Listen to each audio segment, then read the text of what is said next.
What will happen if Turkey activates its S-400 missile system?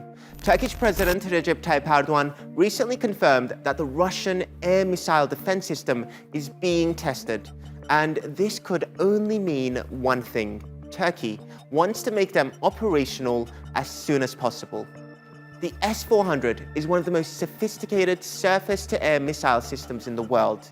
It has a range of 400 kilometers and can shoot down up to 80 targets simultaneously, including low-flying drones, aircraft at various altitudes, and long-range missiles.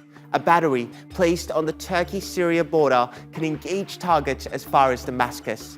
The S-400 also allows Turkey to cover all of the Aegean and the Eastern Mediterranean.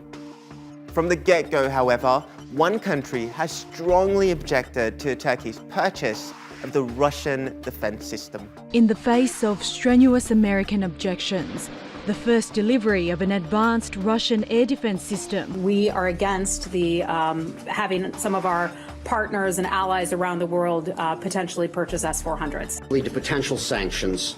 Or doesn't want to risk the security of that partnership. President Erdogan has slammed this as a double standard because Turkey's neighbor and fellow NATO member Greece operates an older version of the Russian defense system, the S-300.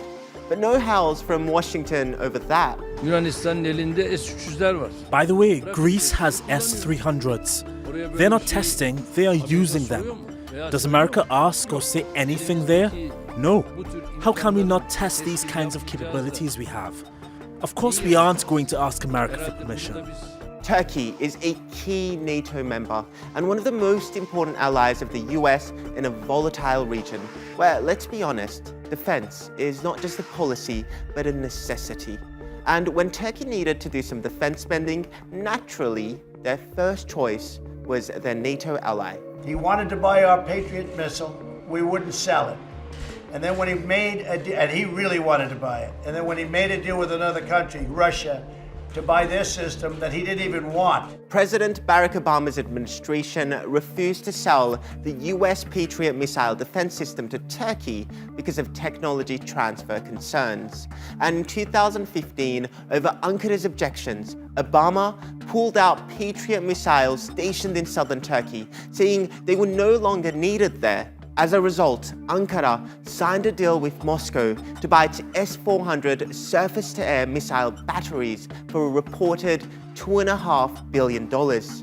After the purchase, there were calls for sanctions in the US, and questions were raised about Turkey's role in NATO. The cooperation that NATO has with an important ally, Turkey, runs much deeper than the question of the Russian S-400 system. Turkey says it would not pose a threat to the alliance and that it had a sovereign right to purchase weapons of its choosing. And the Trump administration remains sympathetic, pushing back against efforts by lawmakers who wanted to punish Ankara. Even though there were no sanctions imposed, the US stopped supplying Turkey with the F-35 fighter jets. Turkey wants to buy an S-400 missile defense system from Russia. It also wants to buy F-35 US fighter jets. The Trump administration says it can't have both. We are now telling Turkey that because you have really been forced to buy another missile system, we're not going to sell you the F-35 fighter jets. As things stand, the second largest army in NATO is about to deploy the S-400s in a neighborhood that is engulfed by terrorism, multiple wars, and now maritime disputes. If the US won't supply the goods, Turkey has to look elsewhere.